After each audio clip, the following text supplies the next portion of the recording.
afternoon, everyone. Iman Shakari. I am the General Counsel of TPG Real Estate Partners, our private equity real estate opportunistic fund, which we're investing out of right now.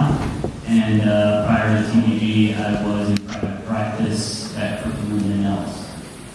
Hi, Mark Singer. I'm at APG. We are the asset manager of several large pension funds here in New York, our office in New York, we're in Amsterdam, our office in New York, New York Global Private Equity Hedge Fund, and then America's Infrastructure and Real Estate. Great, thanks everybody.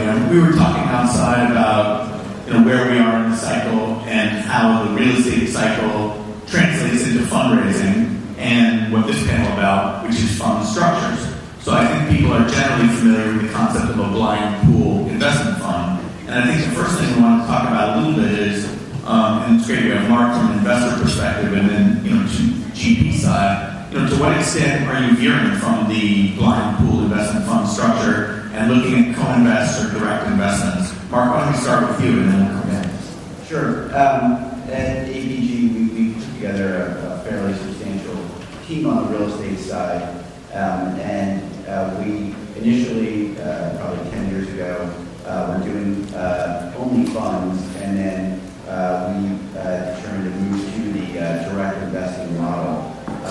We still do some co-invest with the funds that we are in, but the idea is that we have the ability to move fast and make decisions to be closer to the assets and to approve or not approve major decisions. But we do partner closely with our managers so that even if it's not a blind pool, but to have the manager have certain incentive fees and certain structures that are similar to a fund but not in a blind manner. So Jan, to what extent are you doing those direct investments? To what extent are you seeing co-investment alongside your fund? Or are you more at TPG, more investing out of your principal fund vehicles? Yeah, I'd say that's the primary basis for our activity. I'd say that the co-investment program that we side with our existing fund is very important to ourselves and then also very important to our investors. So that's always an area of focus when it's the right deal and we feel like the actual fund has sort of gotten the right amount of capital to talk to our investors and syndicate some of that deal away. I'd say generally at TPG it is a topic that is one that people spend a lot of time on because there is a broad spectrum and naturally people are expanding their thoughts about how can we scale our business, how can we actually get behind more capital. And in talking with investors, I think there is an appetite to do a lot of what Mark is speaking to. And do you tend to have those conversations with investors at the time you're taking that capital at the initial fundraise, or is it more episodic as a deal arises that needs co-invest capital? There's definitely a lot of conversations in the context of negotiating side letters with our investors around co-investments. So I think it is a topic that comes up in that context. And then as you get closer to a deal and executing that deal and you may need some additional capital, those are when those conversations become a lot more anchored to a specific situation. David, what about Colleen? What's your experience on this? Sure. One observation I have is we're all aware it takes an incredible amount of resources to put together a primary investment team. And so with an organization like TPG or Colleen, we've gone through 20, 25-year histories of establishing teams that create a certain level of expertise in real estate and things related to real estate to really provide a service to institutional investors. There are a limited number, I think, of real mega institutions like yours, Mark, that have had the opportunity to build those infrastructures themselves to really take advantage of more of a principal investment strategy. But where we try to really continue to focus our business is through generating larger blind pool funds to make our investment to allow our investment teams to invest and harvest investments for the benefit of our investors, but also try to create a structure with co-invests that really are offered alongside the blind pool capital raise that allow us to really attract investors that really want to be more part of a principal investment decision-making plan. And so what we'll do really even at the outset of the fund is, while still blind pool, offer terms that might be of a real benefit to investors from an economic perspective primarily, but also an ability to elect to co-invest additional capital alongside the blind pool fund to give them kind of a taste of both experiences. Maybe you could elaborate a little bit. So what kinds of, to the extent you're comfortable sharing, to what extent are you negotiating, fees and carry? And to what extent are you upfront building whole vehicles for these investors that are ready to go so that execution is teed up when you have the deal? Sure. With a blind pool fund, you probably need to have an investment strategy that your investors are going to be interested in relying on you being able to steward and lead. And so the most recent fund where we've had an incredible amount of success is in our digital infrastructure strategy. And so as a bit of background, it's a strategy more around investing in data centers, large and small cell towers, some dark fiber. It can be in operating companies or it can be in direct investing in that path with the team that we've built. There we had the benefit, the wind in our sails, that investors maybe don't have the level of expertise perhaps within their own shops to really be driving that type of investment strategy nowadays. And so the amount of capital that was at the table interested in investing in our fund was prevalent. And so it really made the co-invest discussions a lot easier because there was going to continue to be some deference to us as an investment manager in that space, while at the same time wanting to take advantage of opportunities to have reduced fees, reduced promote, thresholds that were tied through the fund structure. And the way we set it up was actually incredibly programmatic from day one. So we ended up setting the scales based on where an investor invested in the primary fund that would give them preferential rights, not only to certain targeted allocations to co-invest, but also the fee or expense or promote reduction benefits that they would experience. So, just pick a number. If someone was willing to commit $300 million as a cornerstone investor in the primary fund, then they'd be able to participate radically among a group of cornerstones and co-invest in every deal without, in that instance, paying any additional fees or promote on the capital that was invested through the co-invest sleeve.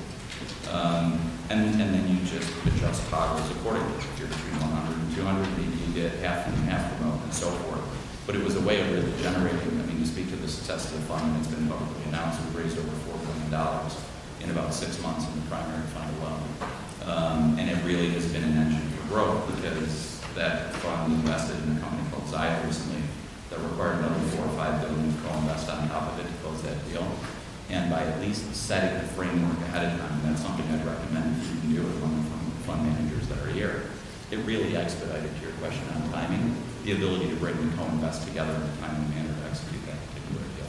Yeah, we're really seeing a lot more of that recently and a trend toward that and the programmatic nature of it. Mark, since you mentioned that, ABG is not investing so much in funds and doing these direct deals, to that point, to what extent have you established programmatic relationships with sponsors so that at the time of execution, you're focused on diligencing the deal rather than negotiating the terms fresh?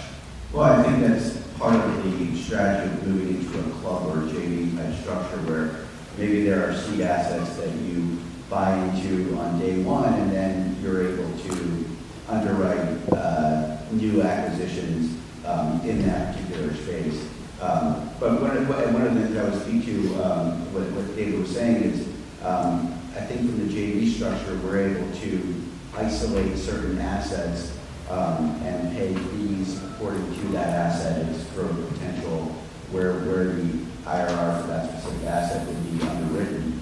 And then also, if you're going to be a cornerstone investor in a fund, you lose that ability, but also from our standpoint, if we're going to write a couple $100 million check, and smaller funds, we were 30 to 40% of the fund, our management fee obviously would be lower. And we ran into one structural issue was if the fund will hold assets through a REIT, having different management fees caused a problem from a REIT preferential dividend standpoint. So even if we wanted to do the fund, there was some structural impediments that we had to creatively work around, and they were quite difficult, to be honest. If you still need advice on that, let us know. We've talked about that issue quite a bit. Jan, what about you? Thinking about fees and economic issues on co-invest, do you do something similar to David where it scales based on size? How are you thinking about that at TPG? Yeah, so I think it's challenging in the sense that it depends on your investor base. I'd say TPG historically is a private equity firm, and I think generally LPs have taken the view in the private equity context, if you are working on a co-investment and you're putting capital through a co-invest vehicle, that there is no fee to promote. Now, we've successfully, in our real estate business, held the line on fee to promote. It's been successful, but there's always sort of that push and pull. And in the context of our fund, while we haven't kind of pre-wired in a lot of that detail that David was speaking to, we did come, some of our investors wanted comfort that there would be a discount on fee to promote if they ended up coming into a co-invest. So I think that is a common thing where investors are looking to reduce their overall fees, and that's a way to do it, and they can put more capital to work. And I'd say it can usually work out to be a win-win for both the investor and the GP. The other interesting observation on maybe some of the smaller GP side, and this has happened over the last 15 years, but you're seeing some of the smaller GPs, some of the startup GPs look into this, is actually using co-invest to scale your business. And what I mean by that is, even though you may raise your first fund at like a few hundred million dollars, by sort of hunting for larger deals with the assumption that you're going to get a co-investor, you're looking down the road to your next fund and the fund after that to be able to sort of grow the fund and continue to deliver co-investment, but then also be able to sort of continue to build your expertise in those types of deals and those deal sizes. Yeah, that can make a lot of sense. And what about, David, what about governance? I mean, in some of the examples you cited, those are very large transactions. Do you find your co-invest capital coming to the table looking for something more than just passive LP, or do they accept the fact that I'm getting in on a good deal on some preferred economics and I understand I'm a passive LP, no different from the fund? It's a good question. I mean, maybe part of the benefit I've had joining Colony is being spoiled in our fund formation history. So when you're stepping into an investment structure where you're raising larger funds, you might have a little bit more leverage in those discussions and negotiations with your investors. It also depends on what your strategy is through your co-invest. So if we're raising a blind pool and we feel pretty steady that by offering a fee or different beneficial economics to an investor, that's going to be enough, then we're getting away with, I don't know, getting away is the right word, we're having the benefit of a structure that really allows discretion to retain with us across all the capital sources that are coming together in those deals. And it was something I actually wanted to take a half step back on. We're focusing a lot on co-invest. It might not be obvious that one thing you should really look to do when setting up a fund, speaking of structuring, is to make sure that you're actually reserving the flexibility to co-invest the main fund with other capital sources you may be managing. It may not be a standard term that you necessarily see in every first partnership agreement you decide to pick up and raise capital on. So, one of the first steps is making sure that you really define the ability to have exceptions to typical conflict or business with affiliates provisions to actually give yourself the opportunity to co-invest.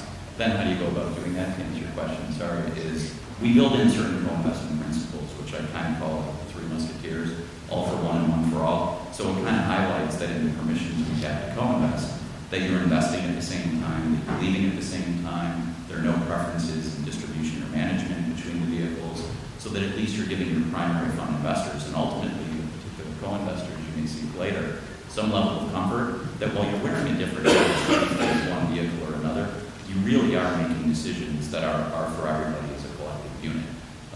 Because of that, it at least gives me a bit of protective cover to tell somebody asking for incremental rights that they may think they deserve or ought to have as a co-investor that I can't offer it. Absolutely, and we see a lot of that both in the colonies, someone where you are in the industry and others. Although I was intrigued by one thing you said, which is reserving rights in the documents to co-invest. I think what we see most typically is language in the documents that permits co-investment where the GP in good faith has determined that the opportunity is too large or otherwise doesn't meet the, it's outside the diversification, that kind of thing. Is that what you're talking about, or do you go for even more discretion than that, and the ability, even if the fund in theory could take more of the deal, you still have the ability to parcel some out? More often than not, where we've made certain accommodations to investors seeking to have some limit or parameters around it, are that the primary fund, again, subject to capital availability or other elements like that, will always have no less than, pick a number, 50% of the investment opportunity. So So at least the primary fund feels like it's the primary participant in the deal, that you're really working on their behalf first and foremost. Not that you have complete open, and unfettered flexibility to put 5% of the primary fund in every deal and go out and really use them as a proxy for raising the co-investment fees elsewhere. Right. And Mark, eager for your reaction on the governance. I mean, you're coming at this maybe at a different point, not necessarily co-investing alongside the main fund investing, given what APG is, but talk to us a little bit about the kinds of governance you're looking for in the deals you're doing with your real estate managers. Typically, we would want approval rights over major decisions such as annual budgets, strategic developments, or taking on new debt, buying new assets, and usual tag and drags and ROFO rights over the assets. And I think you guys come at it from a private equity standpoint, which is interesting. And we have a private equity business, and we have a specific co-investment business with the private equity deals. And your Three Musketeers is something we always require to help handle the right, so that there is no distance between us and the GP. On the real estate side, I think because the assets are so potentially long-lived, that we may have a different time horizon than a general partner, and so we may not want to go in and out when the fund decides it's time to exit. And so that's another reason why we may want to, and we may want to buy out the fund. And I know the fund would, if we were in a fund, that would certainly have there'd be a lot of constraints on that based on affiliate transactions and certainly fairness to other LPs. So I think the flexibility that we want the governance, but also sort of flexibility to sort of determine our own time horizon for certain assets. Which, if you're in a club, is typically ROFO, or the ability after a certain period of time to do buy-sells with other club partners. Jan, in terms of your experience on actually executing deals, what kind of time frame do you give investors to opt in or out of deals, and what kind of challenges have you found on actually, getting the information out there to investors and getting responses back about participation in any live experiences? Yeah, so interestingly enough, some of our legacy funds had some technology on the co-invest side where there were a lot of specific steps that we had to follow and give our investors time and then share information, and there was a back and forth. I think we've tried to streamline that both in our documentation and our process to give us a lot of discretion. And I think practically on the ground what that means is as we kind of gain momentum within our investment committee process, if we ultimately view it as an opportunity to co-invest, then we start having those conversations at an earlier stage just to manage relationships and just have a better sense of how the execution is going to work. There have been instances, and our fund does have the mechanisms to allow us to just take a deal on and then over 6 months syndicate some of that co-investment away. So you see that a lot in the fund provisions to allow a GP to go close on a deal, assuming it's not of a large size, and then syndicate some of the co-investment away. So I think it really depends, right? If you're talking about we're going to go do a $2 billion take private, well, you got to have your co-invest buttoned up and ready to go at the moment that you send a letter to the company. So the panel had the word regulatory in it, so I guess I'd be remiss not to hit on that, but maybe in the context of what we're discussing, which is, let's say you've got a co-invest and you've got expenses. How do you think about allocating expenses amongst the vehicles, dead deal costs, other costs? David, do you guys have procedures around that? Is it, mindful of recent SEC guidance, or maybe this was practiced even before that? But how have you managed conflicts of interest, generally speaking, and then specifically with expenses on co-investment?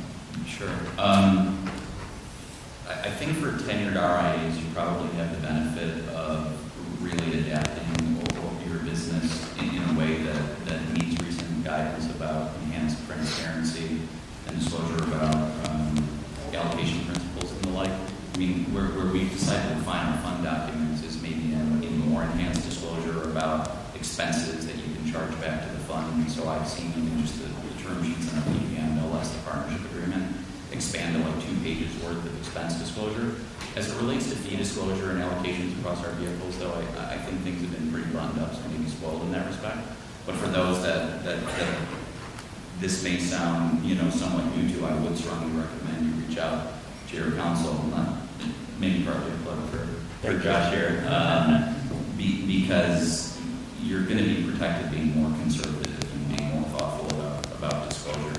And frankly, the experience we've had with our investor base, which is pretty diversified and global, is that they haven't been afraid of the enhanced disclosure. It's something that they've accepted. So notwithstanding that you're maybe giving them more of a roadmap about the things you expect to be able to charge back to the firm, that they understand. And I was going to ask Mark that question. I mean, I realize you're not doing a lot of blind pool fund investing, but what David's describing is certainly what we saw in the industry after the SEC. More real estate managers began to register with the SEC, and the SEC got interested in this topic, not only in real estate, but in private equity. And exactly as David said, you saw, what was a paragraph about expenses balloon into a couple of pages. You like that? You don't like that? You saw things in there you didn't expect to see? Give us an investor perspective. I think we always knew how that sausage was being made. So it just, like you said, went from a paragraph to a couple pages, and we always try to limit it to third-party out of pocket.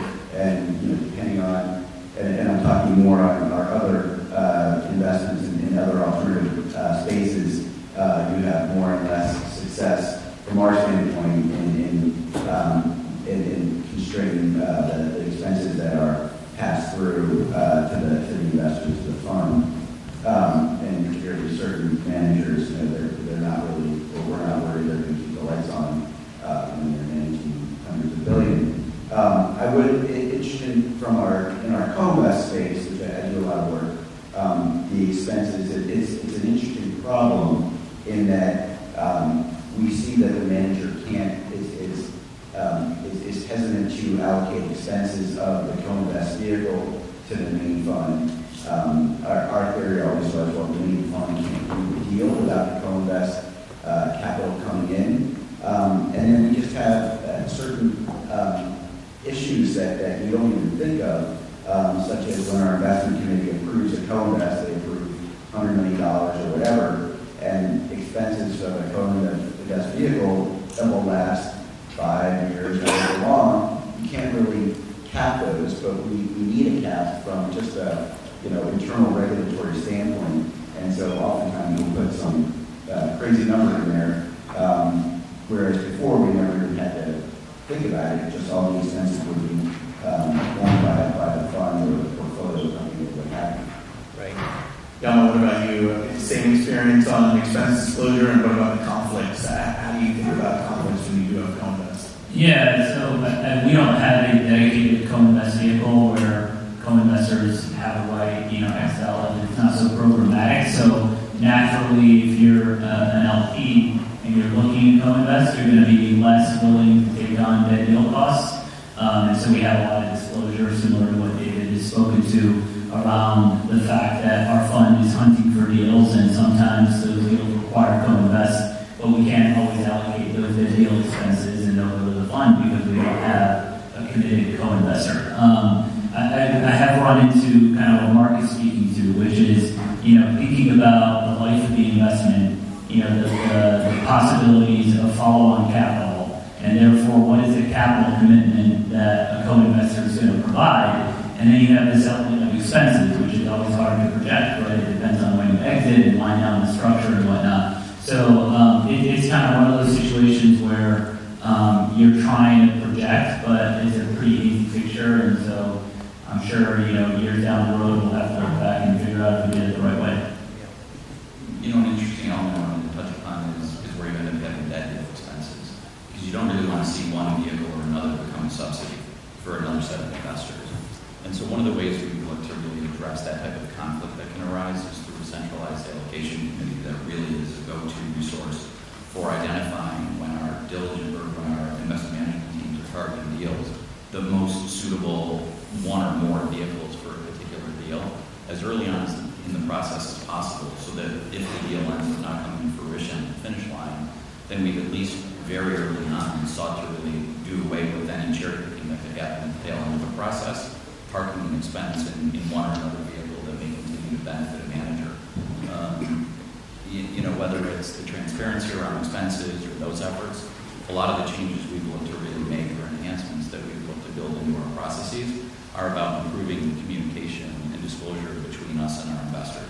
Because the more you build that, the more you build trust, the more you build an understanding that you would through, advanced disclosure or communication in any relationship you have. So that's been a big driver. One of the things I was going to say is, on co-invest with debt deal expenses, you have a little bit of a timing problem in that when you syndicate a transaction, the co-investors are coming in at closing, so closing doesn't happen with debt deal expenses, they don't bear them. I mean, sometimes we'll do pre-signing co-invest, but a lot of times there are a lot of deals that are syndicated out, and that's always something that we struggle with. Because from our standpoint, it's easy for us, but we're not coming in unless we're closing, so it's not a problem, but certainly they're not bearing that risk is a little bit of a to and fro.